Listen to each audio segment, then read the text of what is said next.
New manager. Obviously, you've seen a few in your career now. What does a new manager bring for the players, for the squad, for the club? When a new manager comes in, you hope it has that effect where you get a reaction positive reaction, and you can go and get the points on the board, because that's what we all need at the football club. The players, the staff, the fans, everyone's craving them 3 points on Friday night. So hopefully I have that reaction. I have to say it's been very positive. He's someone who has got a great pedigree, worked at some top clubs, worked with the best players in the world. If we can take some of that experience and some of his coaching methods, then I'm really sure we can have a positive end to the season and then take that into next season as well. First training session on Monday with him. Obviously, he got straight out onto the training field, expressed some of his ideas. How have you found it training with him for the week leading up to the game? I've really enjoyed it. Yeah, we've had 4 really good days on the training pitch, a couple of hard days at the start of the week, and sort of tapered off later to make sure we're ready for tomorrow night. But his ideas, he's a very, very good coach. You can see that from the way he takes a training session, the analysis that him and the other staff do as well, and obviously slight tweaks in how we're going to play and how we look at oppositions and all sorts of things. There's been a lot to take on board, but it's been very good information, and so I'd say it's been nice to have 4 solid days to put it into practice, and everyone's really looking forward to the game now. You touched on it briefly there, but obviously with a new manager comes new philosophies, new ways of going about doing things. Has that been made clear early on, you know, the type of football he wants to play and how you're going to kind of adapt to your game, etc.? Yeah, definitely right from the outset. He's got a specific way he wants to play, the way he thinks will be most effective for us to get results.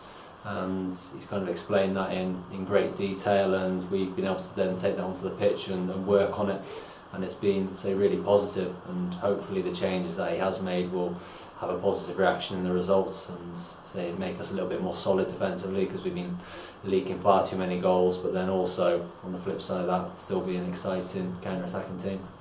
And obviously in terms of your kind of progress at the club, you know, you've maybe not got the game time that you wanted when you first set out and joined Reading.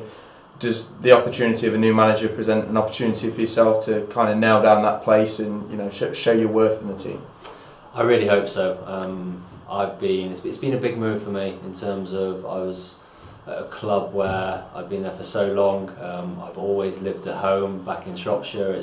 Everything was so convenient for me, so this has been a big change, and maybe I struggled more than I thought I would off the pitch, adapting to everything, but I feel I'm in a good place now personally, and it's all working out with the family and things like that, and I haven't performed to the levels of which I wanted to. I'm nowhere near the standards that I was hitting in recent years at Wolves, so I need to find that form, and I do think that the new manager coming in will suit me personally, my game, a lot more than maybe the old regime did, and I hope that I can show that I'm worth a place in the team and I've done enough in training to get more game time, and then obviously it's up to me then. When I'm on the pitch, I need to go and prove that I'm good enough to be wearing that Reading shirt, and then hopefully get some goals as well. 8 games to go until the season's over. Paul in his press conference said, you know, he's only looking as far as them 8 games because they're very important for the future of the club. Do the squad feel that pressure, or is it just looking at one game at a time and taking the results and trying to get them as they come? Yeah, I think we're looking at a game at a time, definitely. We need to get results. We've got into this horrible habit of losing games, conceding silly goals, and we really need to come out of that quickly.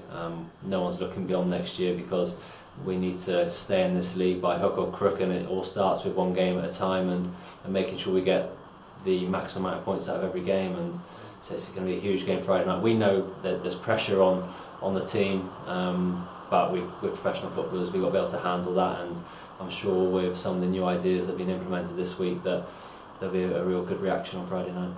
It was said one win's the catalyst, or can be the catalyst for future games. You've said that before as well. Do you believe, you know, that you can get that win against QPR on Friday night? Yeah, I really believe we can go into any game in this league and think we're going to win it. It's the way the league's set up. You see some odd results, but you look at where QPR are on the table and where we're on the table, we've got to be aspiring to be pushing up towards them, even at this later stage of the season. So all games are winnable, but it's all about what we do. We need to concentrate on our efforts and make sure we match them for work rate, desire, heart, passion, and then hopefully after all that, then the football can come into play and our tactics can be better than theirs. Best of luck on Friday night. Thank you very much.